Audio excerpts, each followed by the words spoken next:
Hello everyone.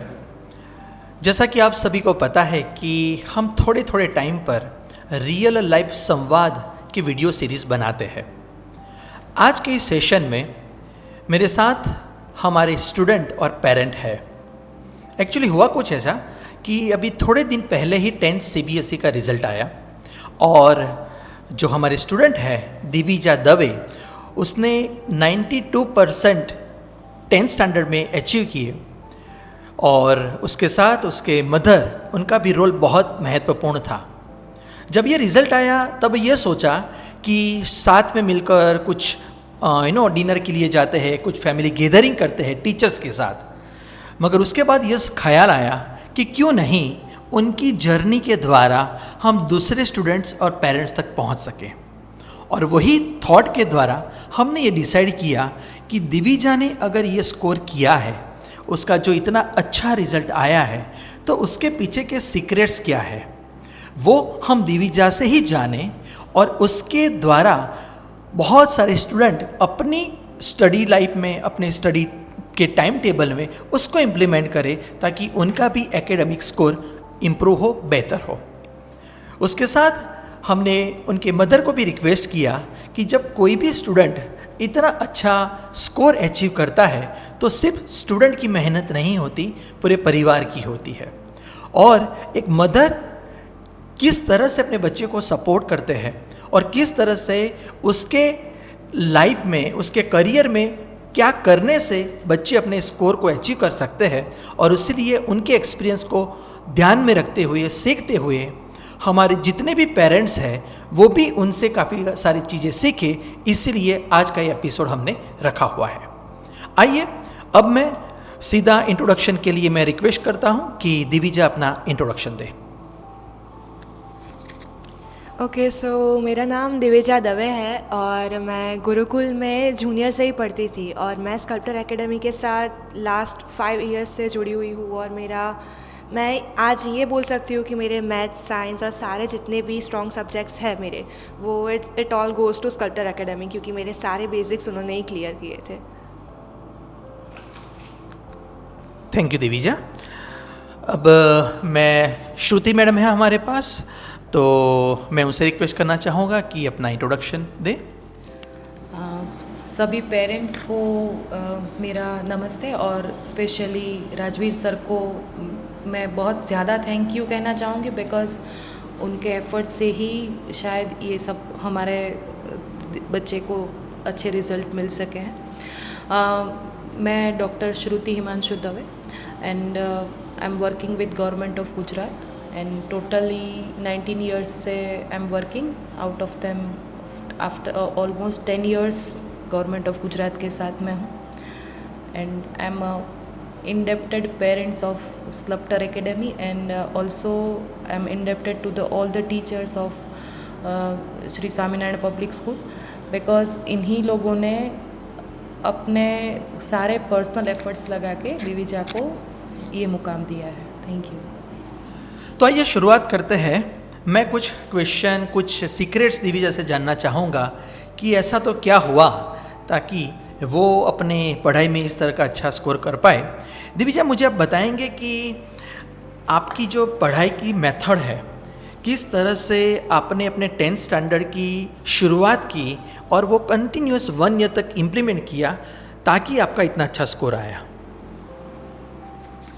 सबसे ज़्यादा एक मेन पॉइंट यही है कि मैं अपनी स्टडीज़ में कंसिस्टेंट थी। अगर 10th is all about consistency. आप अगर डे 1 से स्टार्ट कर रहे हो तो आपको लास्ट डे तक पढ़ते ही रहना है। अगर आपने बीच में कोई भी ब्रेक ले लिया तो आप या तो पहले का भूल जाओगे या तो बाद का आपको इतना कंसंट्रेशन नहीं रहेगा। फिर एक और पॉइंट है कि हमें NCERT इज़ लाइक हमारे भगवान, मतलब एग्ज़ाम में NCERT की हर एक लाइन हमें याद होनी चाहिए। तो मैं क्या करती थी, मैं पहले पूरी NCERT मैंने पढ़ ली थी ऑलमोस्ट 2 to 3 टाइम्स, क्योंकि वो नेसेसरी है वो इतना पढ़ना। और फिर दूसरी एक्स्ट्रा बुक्स पे फोकस किया था, क्योंकि NCERT के सिवाय और कुछ है ही नहीं बोर्ड के लिए। दिविजा से हमें एक बहुत अच्छा पॉइंट जानने को मिला कि NCERT ही हमारी भगवान है, नंबर 1। एंड नंबर 2 कि 2 बार पढ़ने के बाद वो तीसरी बार भी रिवीजन करते थे। रेफरेंस बुक का तो बाद में इस्तेमाल किया। यहाँ पर जो भी स्टूडेंट मुझे सुन रहे हैं, सबसे पहला लर्निंग जो हमें दिविजा से सीखना है वो ये है कि एनसीईआरटी को भगवान मानना, मतलब कि वही हमारी भगवत गीता है, वही हमारा बाइबल और वही हमारा कुरान। जब एक स्टूडेंट अपने टेक्स्ट बुक के अंदर अपने भगवान को देखता है कि यही बुक है जो मुझे आगे लेके जाएगी, तब जाके हम उस बुक के प्रति समर्पित होते हैं। तो दिविजा का जो सीक्रेट है पहला ही वो ये बहुत अच्छा है कि भाई जो बुक है उसके अंदर जानो और 2 या 3 बार हमें पकड़ कर रखना है। Thank you so much Divija, बहुत अच्छा इनपुट हमें आपकी ओर से जानने को मिला है। मैं दिविजा के मम्मी से भी बात करना चाहूँगा कि मैडम हमारे पास भी बहुत सारे मदर्स आते हैं, फादर आते हैं और काफ़ी सारी बार बच्चों के लिए कंप्लेन रहती है, उनकी पढ़ाई को लेकर पेरेंट्स चिंतित होते हैं। क्या आप मुझे बता सकते हैं कि आपका पेरेंटिंग अप्रोच कैसा रहा? 5 साल से दिविजा यहाँ पर है, तो आपने उसको कैसे नर्चर किया पढ़ाई को लेकर? पेरेंट्स को एक चीज़ मैं बहुत स्ट्रांगली बोलना चाहूँगी कि बच्चा कभी डे 1 से 90% प्लस स्कोर करेगा ही, ऐसी एक्सपेक्टेशन के साथ बच्चे को कहीं पे भी ना भेजें। दिविजा यहाँ पे आपके पास 6th स्टैंडर्ड से है, तो धीरे धीरे से उसका ग्रोथ आया। सेकेंड थिंग कि बच्चे के बारे में कंप्लेन करने से बहुत अच्छा है इंट्रोस्पेक्ट करे कि वो ऐसा क्यों कर रहा है। सपोज़ मैंने काफ़ी सारी पेरेंट्स को ऐसा सुना है कि बच्चे डाउट नहीं पूछते। क्यों नहीं पूछते? क्योंकि वो घर में ही क्वेश्चन पूछने के लिए अलाउड नहीं है। जितने WH क्वेश्चन जो हम इंग्लिश लैंग्वेज में पढ़ते हैं, तो WH क्वेश्चन उसे करना सिखाओ। अगर बच्चा आपसे आके कुछ भी इलॉजिकल भी छोटी सी बात भी पूछ ले तो उसको उसके क्वेश्चंस को एनकरेज करो। तभी जाके अगर वो अपने पेरेंट्स के साथ खुद को खोल नहीं पाता तो वो जो टीचर्स है जिसके साथ वो ऑलमोस्ट 2-3 घंटे पास करने वाला है तो उसके पास वो नहीं खुलेगा। तो सबसे पहला मैं पेरेंट्स को बोलूँगी कि बच्चों को खुल के जीने दो। और एक चीज़ मैं बोलूँगी कि बच्चों को आपके पास एक्सपेक्टेशंस हैं बच्चे के लिए, आप तक रखो, राइट क्योंकि बच्चों के कंधे बहुत नाजुक होते हैं। वो पढ़ाई के साथ आपकी अपेक्षाओं का जो भार है ना वो ढो नहीं पाएंगे, तो उसे पढ़ने दो। वो जहाँ पे भी पहुँचना चाहता है उसके लिए आप उसे सिर्फ मोटिवेट करो। तुम्हें ये बनना है ऐसा, उसे कुछ टारगेट मत दे दो। हमने दिविजा को कभी नहीं बोला कि तुझे इतने परसेंटेज लाने हैं। जब कभी कभी रिज़ल्ट के डिस्कशन होते थे कि एग्ज़ाम के तुरंत बाद वो बोले कि मम्मा कैसा आएगा मेरा रिज़ल्ट, तब मेरा कंसिस्टेंट एक ही आंसर रहता था कि बेटा तुझे जो परसेंटेज तेरी मार्कशीट में मिलेंगे ना वो तूने जो लिखा है उसके मिलेंगे, वो मेरे लिए मैटर नहीं करते। मेरे लिए वो जो कुछ भी परसेंटेज आएंगे ना वो मेरे 100% है, बिकॉज तूने तेरे 100% दिए हैं। तो कभी बच्चे को डाउट मत करो कि ये करेगा नहीं करेगा। अपने हिसाब से अगर आपने उस पर पूरा ट्रस्ट रख दिया कि बेटा तू जो भी करेगा ना बेस्ट करेगा, तो वो बच्चा मोटिवेटेड रहेगा, ऐसा मेरा मानना है। Thank you sir. Thank you so much. कितना ब्यूटीफुल आंसर था। जब एक पेरेंट, एक मदर ही इस तरह की सोच रखे तो डेफिनेटली वो चाइल्ड घर के अंदर ही एक सेफ एनवायरनमेंट फील करता है। 2 चीज़ मैडम से हमने जो जानी कि बच्चों को खुलकर क्वेश्चन पूछने दीजिए, भले वो इलॉजिकल ही क्यों ना हो। जब हम घर में इस तरह का एनवायरनमेंट रखते हैं तब जाके ही बच्चे के अंदर वो क्वेश्चन एबिलिटी डेवलप होती है। मगर हमारे गुजराती घरों में हम देखते हैं तू बेसी जा, तने खबर ना पड़े, આવી બધી વાતો ન कराए, ये टाइप की जो बातें होती हैं और उसी तरह से बच्चे का दिमाग बंद हो जाता है, वो क्वेश्चन पूछना पसंद ही नहीं करता। और जिस तरह से मैडम ने बताया कि वो कभी दिविजा के साथ नहीं हुआ होगा, क्योंकि ऑलवेज शी इंस्पायर कि बेटा आपको जो पूछना है वो पूछ सकते हो। और मैडम मैं भी बच्चों को और पेरेंट्स को बताता हूँ कि बच्चों के अंदर जो साइंटिस्ट बैठा हुआ है, मतलब जो क्वेश्चन कर रहा है वो उसका साइंटिस्ट है, और जो ज़्यादा क्वेश्चन पूछता है वही आगे जाके साइंस में आगे बढ़ता है। तो आपसे वो बहुत जानने को मिला। और दूसरा जो इमोशनली टच होता है कि बच्चों के कंधे बहुत नाजुक होते हैं, हमें उनके ऊपर इतना भार नहीं देना है अपनी एक्सपेक्टेशन का कि अभी से ही वो बूढ़े होने लगे। बहुत अच्छी बात। जब एक मदर बात करते हैं तो बस यही रिक्वेस्ट है कि जितने भी मम्मी मुझे सुन रहे हैं, हमें सुन रहे हैं, हर एक शब्द में अनुभव सीखने को मिल रहा है।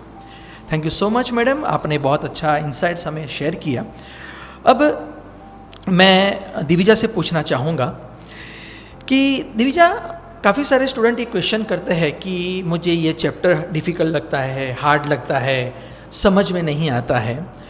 तो आपको भी ऐसा होता ही होगा कि हर किसी को कोई भी चीज़ इजी कभी नहीं लगती। तो जब कभी भी आपको कुछ डिफ़िकल्ट लगता है तो आप उसको कैसे कंफर्टेबल और इजी बनाते हैं? आपका तरीका क्या है? ओके, सो मुझे जो कभी कभी मैं पढ़ने बैठती हूँ, फॉर एग्ज़ाम्पल अभी तो मेरा 11 स्टार्ट हो गया, तो मुझे स्टार्टिंग में काफ़ी लगा कि मुझे ये थोड़ा थोड़ा कम समझ आ रहा है। लेकिन फिर मैंने देखा कि ऐसे तो कैसे समझ नहीं आएगा, दूसरों को समझ आ रहा है तो मुझे कैसे समझ नहीं आएगा। तो फिर मैंने अपनी नोट्स खोली, नोट्स को रिवाइज़ किया, मुझे थोड़ा थोड़ा पता चला। फिर मैंने देखा कि मुझे कहाँ पे पता नहीं चल रहा, तो हमारे पास गाइड्स भी होती है, तो मैंने उनको रेफ़र किया, फिर उनमें से पढ़ा तो मुझे थोड़ा थोड़ा और समझ आया। और फिर जो नहीं पता चला वो मैंने अपनी टीचर से पूछा। तो मेरा बोलना ये रहेगा कि अगर आपको कुछ पता ना चले या फिर आपको कुछ समझने में तकलीफ़ हो रहे हो तो आप पहले अपना बेस्ट ट्राई करो कि आप वो खुद समझ जाओ। लेकिन फिर भी पता ना चले तो फिर टीचर्स को अप्रोच करो, क्योंकि टीचर्स ऑफ कोर्स आपको हेल्प करेंगे। दिविजा ने अभी जो बताया उसमें से 2 पॉइंट मुझे ऐसा लगता है कि हर स्टूडेंट को समझने चाहिए। नंबर 1, सबसे पहले टेक द रिस्पॉन्सिबिलिटी। दिविजा ने यहाँ पर एक शब्द यूज़ किया कि ऐसा तो कैसा चलेगा कि दूसरों को आता है और मुझे नहीं आता। तो दैट इज़ द थिंग। जब आज दिविजा इस जगह पर पहुंची है और फ्यूचर में बहुत आगे जाएगी, उसका ये थॉट प्रोसेस है जो उसके पीछे काम करेगा। एंड वो ये है कि रिस्पॉन्सिबिलिटी लेना, ना कि ब्लेम करना। बहुत बार दिविजा क्लासेस में हमने ये ऑब्जर्व किया है कि जब बच्चों को कुछ समझ में नहीं आता है तो ये टीचर बराबर नहीं पढ़ा रहे हैं, स्कूल वालों ने ये नहीं करवाया है, मम्मी पापा ये नहीं करवा रहे हैं। जब बच्चे दूसरों के ऊपर इल्ज़ाम करते हैं तो वो सॉल्यूशन लाना मुश्किल होता है। लेकिन जैसे दिविजा ने बताया, खुद एक चैलेंज ली और उसके बाद उसने रिसोर्स का यूज़ किया। कौन से रिसोर्सेज? Number 1, text book. खुद ने देखा, बाद में टेक्स्ट बुक्स, गाइड्स, उसका यूज़ किया। अब स्टूडेंट्स, अगर आप मुझे सुन रहे हैं तो सबसे पहले खुद चेक कीजिए कि जब हमें नहीं आता है तो क्या हमारे पास जो रिसोर्सेज अवेलेबल है, क्या हम उसका इस्तेमाल करते हैं। And number 2, teachers are always there to support you. मैं पिछले 5 साल से दिविजा को देख रहा हूँ। 5 साल में कभी भी उसकी ओर से कोई कंप्लेन नहीं आई कि कोई टीचर ने ऐसा पढ़ाया, ये होमवर्क दिया, कुछ भी नहीं। Because she always ready to learn. और जब ये एटीट्यूड होता है तब जाके ही इतना अच्छा स्कोर अचीव करना पॉसिबल होता है। स्टूडेंट्स, दिविजा के पास जो अनुभव है वो आपकी कोई टेक्स्ट बुक में आपको नहीं मिलेगा। और इसीलिए मैं चाहता हूँ कि हर एक चीज़ को सुने, अपनी नोट्स बनाएं और उसके द्वारा दिविजा से हमने जो सीखा है वो अपनी स्टडी स्टाइल में, हैबिट्स में उसको इम्प्लीमेंट करें।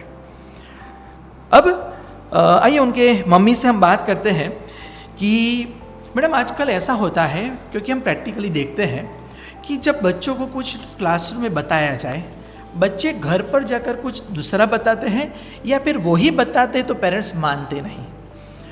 तो उसमें यह हो जाता है कि कम्युनिकेशन गैप होना और एक इश्यू क्रिएट होता है, that is the trust issue.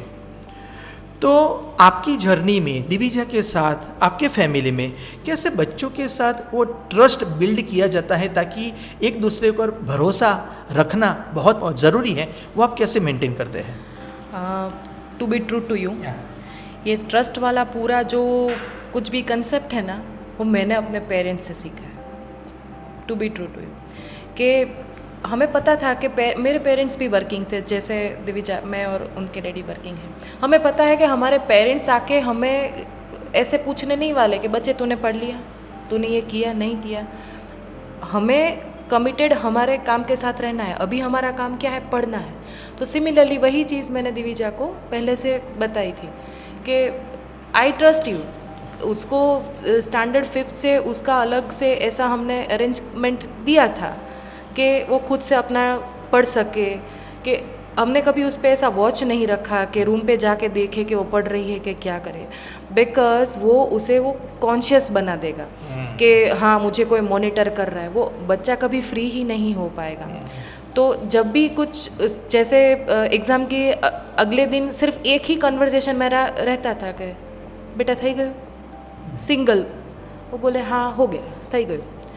That is the final conversation. उसके बाद मैंने कभी नहीं पूछा कि ये सब्जेक्ट का ये चैप्टर वो बुक वो हमने लेके रखी है, वो तुमने रिवाइज़ की नहीं की, ट्यूशन का किया नहीं किया। ट्रस्ट एक ऐसी चीज़ है ना कि जो पढ़ाई के साथ साथ बच्चों को फ्यूल देती है। जब आप अपने बच्चे को ट्रस्ट, मतलब बहुत बड़ा वर्ड है, just right as a girl child also, आप अपने बच्चे को जितना फ्यूल ये ट्रस्ट का दोगे ना, उसकी गाड़ी उतनी ही ज़ोर से भागेगी। जिस दिन मिसट्रस्ट हुआ उस दिन से बच्चा आपसे वो कम्युनिकेशन करना छोड़ देगा। जेन जी जैसे हम जानते हैं, दे आर न्यू जनरेशन। तो ट्रस्ट कैसे बिल्डअप करोगे कि पेरेंटिंग के साथ साथ आपको उसकी फ्रेंड बनना है, उसकी मदर को उसकी गर्लफ्रेंड बनना है, उसके फादर को उसका बॉयफ्रेंड बनना है, राइट? कि इतनी क्लोजनेस होनी चाहिए, इतनी प्रॉक्सिमिटी होनी चाहिए, और बच्चों को इतना विश्वास दिलाना चाहिए कि बेटा कुछ भी अगर स्टडीज़ में ब्लंडर हो गया, कोई भी तुम्हें कुछ भी बोले, पेरेंट्स हैं तुम्हारे साथ, तुम टेंशन मत करो, तुमसे हो सके उतना कर लो, बाकी कुछ प्रॉब्लम हुआ तो देख लेंगे साथ में मिलके। ऐसे एटीट्यूड से अगर वो बच्चे को आपने वो दिया है, सपोर्ट दिया है ना, तो वो अपना अच्छा ही करेगा। वो क्यों अपने वो भी हमें उतना ही प्यार करता है जितना हम उसे करते हैं, तो वो भला अपने पेरेंट्स को निराश क्यों करेगा? तो वो मतलब this is two way relation के जितना हमने उस पर ट्रस्ट रखा तो उसे भी ट्रस्ट है कि अगर कल को मेरे कोई सब्जेक्ट में कम मार्क्स आ गए तो ये लोग मुझे डांटने नहीं वाले, राइट? कि ठीक है बेटा नेक्स्ट टाइम देख लेना, इस बार हुआ होगा कुछ ऐसा, तुमसे गलती हो गया, ऐसा भी होता है उसके साथ। वो कोई अगर सिली मिस्टेक करके आ गई तो खुद से बताती है कि ये मेरे 2 मार्क्स सिली मिस्टेक से अभी इस बार गए, तो मैंने कभी नहीं बोला क्यों गए। ठीक है बेटा अभी नेक्स्ट टाइम देख लेना, ऐसी मिस्टेक हम दूसरी बार नहीं करेंगे, दैट्स इट। तो इस तरह से बच्चे पे ट्रस्ट रखना चाहिए, और उसको कांस्टेंट मॉनिटर मेरे हिसाब से नहीं करना चाहिए। मॉनिटरिंग मतलब ऐसा नहीं कि हम अपना फोकस हटा दें कि वो जो करता है करने दे, ऐसे नहीं। अपने भी ऐसे कुछ क्राइटेरियाज हैं, लेकिन अगर वो ठीक से कर रहा है तो वो पॉकिंग नहीं होना चाहिए पेरेंट्स की तरफ से, ऐसा मेरा पर्सनल मानना है sir. Thank you. Thank you madam. आपने जो बताया वो मुझे ऐसा लगता है कि बहुत सारे पेरेंट्स इससे बहुत कुछ सीख पाएंगे। ट्रस्ट फैक्टर का मतलब ये नहीं होता कि हम उनके ऊपर कंटिन्यूस मॉनिटर करें, मगर वो अगर अपने स्टडी रूम में कुछ पढ़ रहा है तो भरोसा रखें कि हाँ मेरा बच्चा पढ़ रहा है। कंटिन्यूस जाके एक पुलिस की तरह उसके ऊपर कंटिन्यूस वॉच रखना। We are parents, we are not watchman. Right, बहुत अच्छा बताया। राइट, हम पेरेंट हैं, उनके वॉचमैन नहीं हैं। और उसी तरह से जब बच्चे को ऐसा लगता है कि मेरे ऊपर भरोसा दिया गया है तो मुझे रिवॉर्ड देना है, उसका सॉल्यूशन मुझे लाना ही है, तो इम्पॉर्टेंट ये हो जाता है कि क्योंकि मैं आपको इसलिए पूछ रहा हूँ, और मैंने बताया बहुत सारे पेरेंट्स को कि हमारे ऊपर कॉल आते हैं कंटिन्यूस कि उसने ये होमवर्क नहीं किया है, वहाँ पर बैठ के 3 बार लिखवा के उसको घर भेजना, उसको इतने रात तक बिठा के रखो। जब ऐसी बातें पेरेंट्स करते हैं मैडम, तो कहीं ना कहीं वो फीलिंग हमें पता चल जाता है कि बच्चे की हालत घर पर क्या होगी। नहीं, मैं ऐसा मानती हूँ अगर बच्चा होमवर्क नहीं करता तो आप उसे मार कर डरा कर 1-2 बार करवा लेंगे, इन लॉन्ग रन उसका स्टडीज़ से पूरा इंटरेस्ट ही हट जाएगा। तो बेटर एक रिवार्ड सिस्टम रखो कि देखो बेटा अगर पूरे वीक में बीच में बोल रही हूँ कि आई रियली अप्रिशिएट कि आपके व्हाट्सएप ग्रुप में एवरीडे आ जाता है किसने वो होमवर्क नहीं किया, कौन अभी एब्सेंट है, तो ओवरऑल हमें पता चल जाता है कि बच्चा अच्छा करे। लेकिन अगर किसी बार उसका नाम आ भी गया तो इतना कोई बड़ा पहाड़ नहीं टूट पड़ा कि इसके वो एक बार होमवर्क ना करने से, अगर आपको मार उसके डांटने से, टीचर्स को उसका मतलब नेगेटिव बोलने से वो प्रॉब्लम सॉल्व नहीं होने वाला। एक रिवार्ड सिस्टम करो कि बेटा अगर पूरे वीक तक तुम्हारा ऐसा नाम नहीं आया तो संडे को हम कुछ फीस्ट करेंगे। धीरे धीरे मतलब बच्चों को स्टडीज़ थोपने से बेटर है कि आप उसको उसकी मतलब उसकी गाड़ी में बैठाना है आपको। वो स्टडीज़ एक वो ऐसा चीज़ है कि उसके बिना उसका कोई फ्यूचर बनने नहीं वाला। जो इतनी इम्पोर्टेंट चीज़ है उससे उसका इंटरेस्ट हट जाए, ऐसे ही अपने काम होने लगेंगे तो बच्चे कहीं नहीं पहुंचने वाले हैं। तो डराना धमकाना, ये होमवर्क नहीं किया, ये when we talk about the entire career, जैसे आपने बोला था कि ये 10th का एग्ज़ाम है, वो कोई फर्स्ट और लास्ट एग्ज़ाम नहीं है, पूरी लाइफ एग्ज़ाम देना है। तो बच्चों को वो लेवल तक रेडी करने के लिए ऐसी छोटी छोटी बातों को अपने हिसाब से अपने बच्चे की इंटरेस्ट को पहचान के कुछ ऐसा रिवार्ड सिस्टम करे कि जैसे करे कि इसे स्टिकर्स बहुत पसंद थे, तो छोटी थी तो मैं उसे स्टिकर्स लेके देती थी बस। तो धीरे धीरे क्या वो बच्चे लाइन पे आ जाते हैं। बच्चे हम जैसा सोचते हैं कि ये नहीं ही करेगा या नहीं करेगी, बच्चे ऐसे नहीं होते, एक्चुअली नहीं होते। मैडम यहाँ पर जिस तरह से बता रहे हैं, एक्चुअली आपको भी ऐसा लगता होगा कि वो खुद जैसे एक टीचर है और एक मम्मी उस फीलिंग के साथ अपने बच्चों को बड़े करती है, तो उनको पता है कि उनके शूज़ में अपने पैर रखने से बच्चे की सिचुएशन और परिस्थिति क्या होती है। एक शब्द मैडम ने जो बताया वो है इंटरेस्ट। आजकल मैडम हर स्कूल, हर कोचिंग क्लास और हर टीचर को ये चैलेंज आ रही है कि हम क्या करें कि बच्चे खुद ब खुद पढ़ना शुरू कर दें। और उसके लिए बस एक ही चीज़ है, मैं सभी को यही बताता हूँ, कोई भी जगह पर ट्रेनिंग में जाता हूँ, कि भाई आप ऐसा माहौल क्रिएट करो ताकि बच्चों को पढ़ाई के अंदर इंटरेस्ट खुद से आए। अगर वो आ गया तो हमें बार बार बोलना नहीं पड़ेगा कि तुम ये होमवर्क करके आओ, तुम रात को लेट तक जगो। वो इंटरेस्ट कैसे आए उसकी रिस्पॉन्सिबिलिटी हर एजुकेशनल इंस्टीट्यूट, स्कूल्स, घर का माहौल सबकी है कि पढ़ाई हम बोझ ना बनाएं, एक इंटरेस्टिंग टॉपिक बनाएं। राइट। तो ये जो मैडम ने बताया बहुत अच्छी बात थी और बहुत अच्छा सजेशन था, आइडिया था कि भाई इंटरेस्ट कैसे बच्चों का बनाए रखें। दिविजा, आपसे पूछना चाहूँगा, जो काफ़ी सारे स्टूडेंट्स का भी ये रहता है कि डेली टाइम टेबल या फिर स्टडी रूटीन कैसा होना चाहिए। अगर आप बता सको कि आपके 24 आवर्स आपने 10th स्टैंडर्ड में कैसे बनाए हुए थे, सुबह से लेकर रात तक आपकी कैसे प्रोसेस थी, ताकि दूसरे स्टूडेंट को वह उसका गाइडेंस मिल सके। तो ऑनेस्टली बताऊँ तो मैंने कुछ टाइम टेबल जैसा नहीं बनाया था। इट वाज वेरी फ्लेक्सिबल, लेकिन एक फिक्स था कि एक टाइम पे उठ जाओ, फिर एक गोल डिसाइड करो कि आज के दिन में मुझे इतना कर ही लेना है, फिर रात को मैं 1 बजे सो, 2 बजे या फिर 12 बजे। वो जो मैंने डिसाइड किया तो वो मुझे कर ही लेना है। मतलब ऐसे खुद को एक चैलेंज दो कि आज के दिन में ये पूरा हो ही जाना चाहिए। मतलब फिर टाइम टेबल से एक प्रॉब्लम आती है कि अगर आपको पहले से आदत नहीं होती तो फिर वो कभी कभी फॉलो नहीं होता। तो मैंने तो टाइम टेबल नहीं बनाया था, आई वॉज वेरी फ्लेक्सिबल। लेकिन ऐसे था कि दिन में गोल रखो अपना और फिर वो गोल अकम्प्लिश करने की ट्राई करो। Thank you. तो स्टूडेंट, आप लोगों को भी ये डाउट क्लियर हो चुका होगा कि भाई टाइम टेबल बनाते हो अच्छी बात है, मगर बना नहीं रहे हो तो भी हम काम कर सकते हैं। जैसे कि दिविजा ने एक चीज़ बताई, और वो मैं खुद अभी बहुत सारे सेशन अटेंड करता हूँ और जहाँ पर हमें सिखाया जाता है कि भाई दिन के 3 गोल सेट करो कि आज के दिन में मुझे इतना काम कंप्लीट कर देना है, एंड वो होता है non negotiable.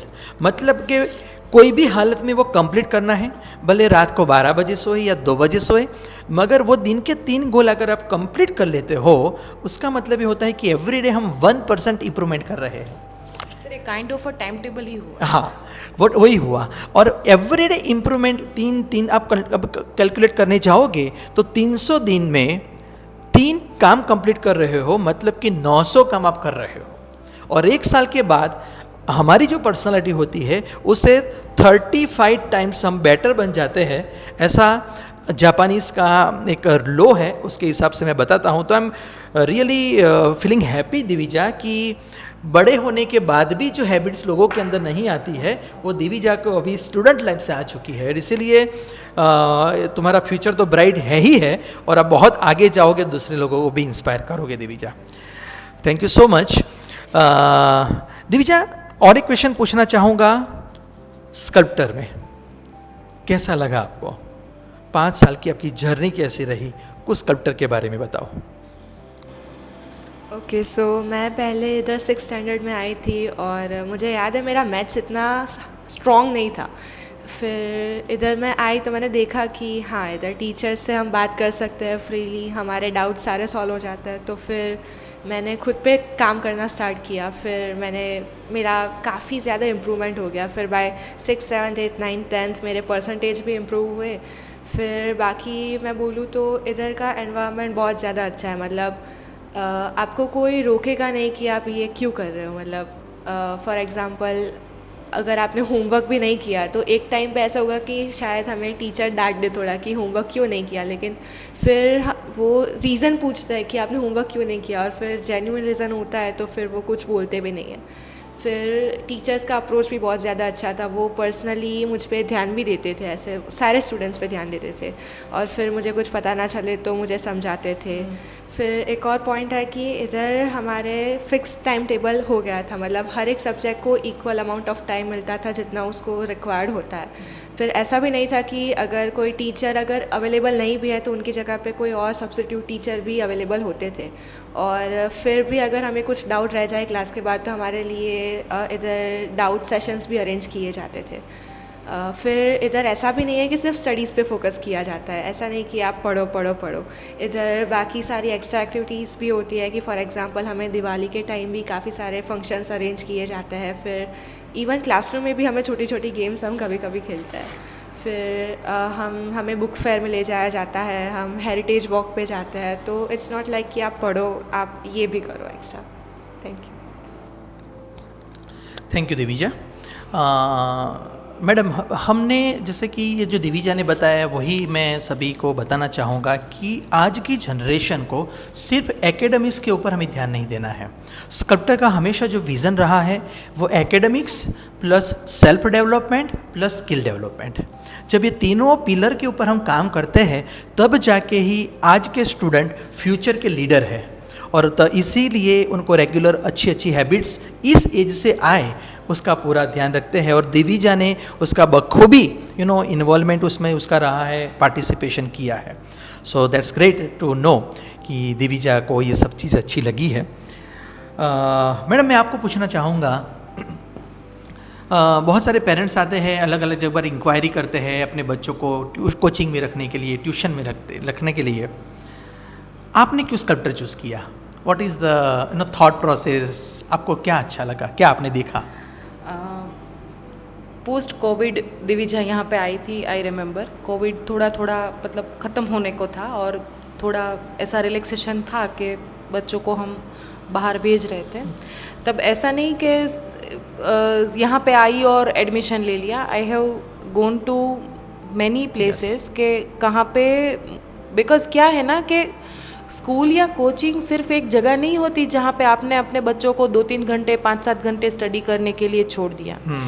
It is starting from there pre teen to almost teen, you are putting your kid to hands of few people and they must be perfect, right?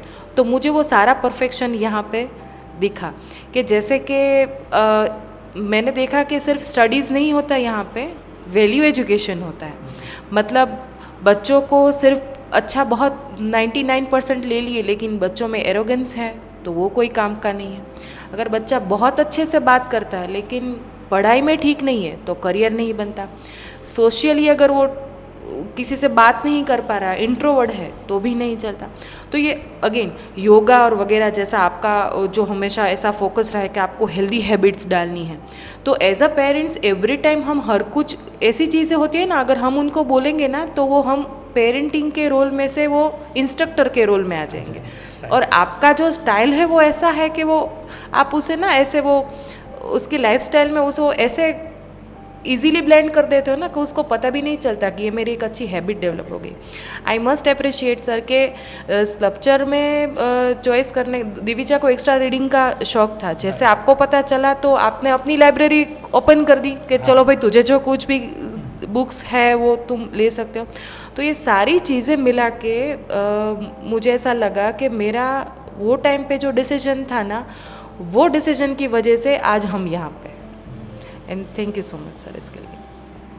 Okay, thank you so much madam कि आपने हमारे अंदर जो पढ़ा है, हम जो करना चाहता है वो आपने देखा, हमारे ऊपर भरोसा किया और दिविजा के करियर के लिए हमें सिलेक्ट किया। So we are thankful for that. And last में एक फाइनल क्वेश्चन पूछना चाहूँगा। Divija, according to you what is Sculptor? एक शब्द में, एक सेंटेंस में अगर बताना चाहे तो। Sculptor is my second home. Thank you so much, what a great answer, second home. And madam मैं आपको पूछना चाहूँगा, according to you what is Sculptor? It gave the wings to my daughter, and I know the wings are so much strong that she is going to fly very high. So thank you so much, बहुत अच्छा आपने भी हमें support किया. So finally हम इस episode को and करते हैं. एंड मैं जो दिविजा है उसके ब्राइट फ्यूचर के लिए स्कल्पटर और पूरी टीम की ओर से आपको बेटा बहुत विशेष देते हैं. एंड फ्यूचर में भी जहाँ पर आपको ज़रूरत है हर मोड़ पर स्कल्पटर टीम आपके साथ रहेगी. And thank you so much doctor Shruti madam कि आपने इतना वैल्यूबल टाइम दिया. आपके द्वारा बहुत सारे मदर को भी सीखने को मिला. एंड मिलेंगे, मिलते रहेंगे. Thank you so much. Thank you.